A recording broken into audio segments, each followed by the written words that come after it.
15 கோடி இருந்தாதான் சீட்டே. கட்சி காணாமல் போக எடப்பாடி தான் காரணம். போட்டுடைத்த மாஜி. அதிமுக கதி என்ன? 15 கோடி இருந்தால்தான் சீட்டு தருவேன் என அதிமுக பொதுச் செயலாளர் எடப்பாடி பழனிசாமி கூறினார் எனவும், தேர்தலின் போது பொதுச் செயலாளரால் எந்த உதவியும் கிடைக்கவில்லை, ₹1 கூட கிள்ளி போடவில்லை என பரபரப்பு குற்றச்சாட்டுகளை முன்வைத்துள்ளார் அதிமுக முன்னாள் எம்எல்ஏவும் முன்னாள் அமைச்சர் சி.வி. சண்முகத்தின் ஆதரவாளருமான அர்ஜுனன். விழுப்புரத்தில் செய்தியாளர்களை சந்தித்தார்.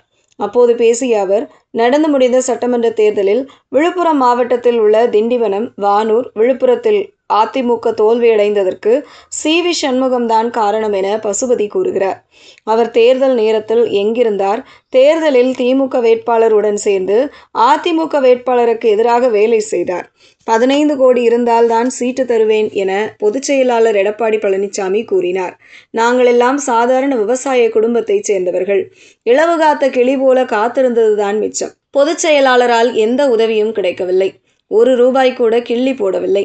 கட்சி உதவி செய்திருந்தால் 2000 வாக்குகள் வித்தியாசத்தில் வெற்றி பெற்றிருப்பேன். அம்மா இருக்கும்போது தேர்தலில் பின்தங்கிய வேட்பாளருக்கு உதவி செய்தார். நாங்கள் தோல்வியடைந்ததற்கு காரணம் கட்சி தலைமைதான். தோல்விக்கு காரணமானவர்களுக்கு எல்லாம் கட்சியில் இன்று பொறுப்பு வழங்கி வருகிறார் எடப்பாடி பழனிசாமி. சி.வி. சண்முகம்தான் 2026 தமிழக சட்டசபை தோல்விக்கு காரணம் என அவதூறு பரப்பக்கூடாது. இத்துடன் அவதூறு பரப்புவதை நிறுத்திக் கொள்ள வேண்டும். கட்சிக்காக உழைத்தவரெல்லாம் கட்சியிலிருந்து நீக்கிவிட்டனர்.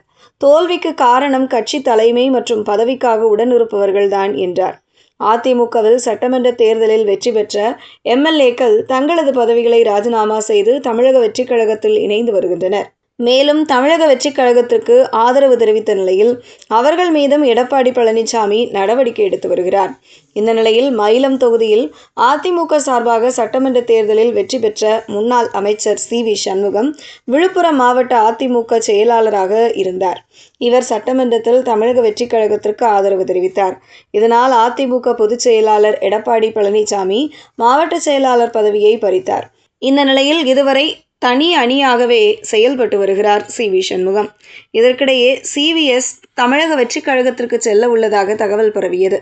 ஆனால் கட்சி தாவல் நடவடிக்கை காரணமாக பொறுமை காத்து வருகிறார். இந்த நிலையில்தான் சி.வி. சண்முகம் ஆதரவாளர்கள் தொடர்ந்து எடப்பாடி பழனிசாமியை விமர்சித்து பேசி வருவது குறிப்பிடத்தக்கது. சி.வி. சண்முகத்திற்கு ஆதரவாக செயல்பட்டு வந்த விழுப்புரம் மாவட்டத்தைச் சேர்ந்த 11 முக்கிய மாவட்ட, நகர, ஒன்றிய நிர்வாகிகளை அதிமுக பொதுச் செயலாளர் எடப்பாடி பழனிசாமி அவர்கள் வகித்து வந்த அப்பொறுப்பிலிருந்து நீக்கியுள்ளது குறிப்பிடத்தக்கது.